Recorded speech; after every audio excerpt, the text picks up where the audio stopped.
Hello everyone, আপনার budget যদি থাকে 10 থেকে 12,000 টাকা, মানে 10 থেকে 12,000 টাকার বেশি বাজেট বাড়ানো সম্ভব নয়, সেক্ষেত্রে আমি আপনাদের সাথে কথা বলবো 10 থেকে 12,000 টাকার মধ্যে সেরা 3টি স্মার্টফোনকে নিয়ে।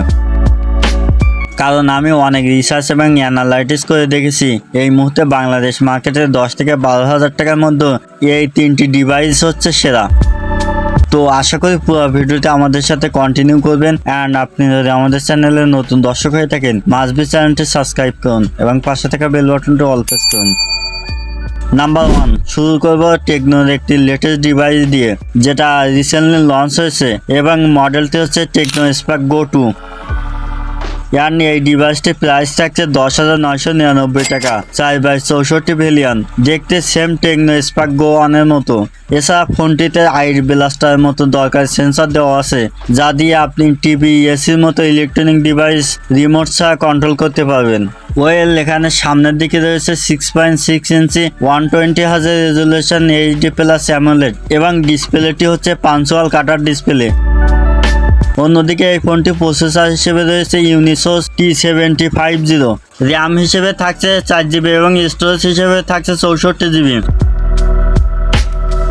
রিয়ার প্যানেলে রয়েছে 13 মেগাপিক্সেলের মেইন ক্যামেরা প্লাস 8 মেগাপিক্সেলের সেলফি ক্যামেরা, তার সাথে রয়েছে 5000 mAh ব্যাটারি এবং সাথে 15 ওয়াটের চার্জার। তো সব মিলে এই ফোনটি একটি ভালো প্যাকেজ বলতে পারেন। নাম্বার 2, এরপর একটি আইটেলের লেটেস্ট ডিভাইস নিয়ে কথা বলবো এবং এই ডিভাইসটা হচ্ছে আইটেল সিটি 100, যার দাম হচ্ছে 11,999 টাকা। র্যাম থাকছে 6GB সাথে 128GB স্টোরেজ। এই ফোনের মেইন ফিচার হচ্ছে বুস্টার ব্লুটুথ স্পিকার, যেটা এই ধরনের বাজেটে নতুন বলা যায়। আর রিয়ার প্যানেলটা দেখলে অবশ্যই আপনি একটা প্রিমিয়াম লুক পাবেন। ভালো বিষয় হচ্ছে এতে IP54 এর রিডিং দেওয়া আছে।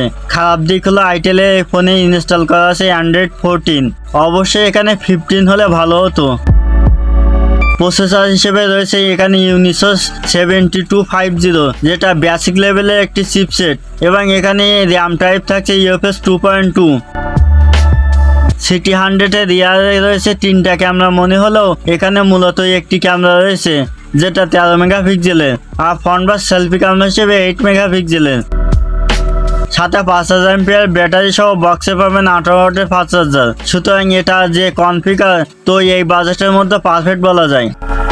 নাম্বার 3, আপনার যদি আগের 2টা ফোন যদি পছন্দ না হয়, সেক্ষেত্রে নোভিয়া V70 ডিজাইন আপনার কাছে বেস্ট মনে হবে।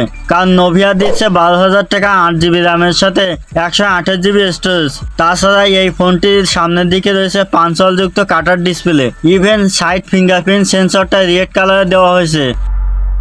এছাড়া নয়েজ ক্যান্সেল মাইকের মতো দরকারি মাইক এখানে যুক্ত করা হয়েছে। নোভিয়া V70 ডিজাইন ফোনটি অ্যান্ড্রয়েড ভার্সন হিসেবে অ্যান্ড্রয়েড 15 সহ মালওয়েস 15 থাকছে। এখানে প্রসেসর হিসেবে ইউনিসোস T70, যা একটি মূলত এন্ট্রি লেভেলের চিপসেট। রিয়ারে রয়েছে 50 মেগাপিক্সেলের মেইন ক্যামেরা প্লাস 2 মেগাপিক্সেলের একটি ডিপ সেন্সর, আর ফ্রন্ট বা সেলফি ক্যামেরা হিসেবে 16 মেগাপিক্সেলের। সো এই ফোনটি মেইন ক্যামেরা দিয়ে আপনি ভালো ধরনের ছবি তুলতে পারবেন। তো এই ছিল 10 থেকে 12,000 টাকার মধ্যে সেরা 3টি স্মার্টফোন। তো আপনার কোনটি পছন্দ হয়েছে অবশ্যই কমেন্ট করে জানাবেন। অ্যান্ড আপনি যদি আমাদের চ্যানেলে নতুন দর্শক হয়ে থাকেন, মাস্ট বি চ্যানেলটি সাবস্ক্রাইব করুন। দেখা হচ্ছে নতুন কোনো ভিডিওতে। সেই পর্যন্ত ভালো থাকবেন, সুস্থ থাকবেন। আসসালামু আলাইকুম।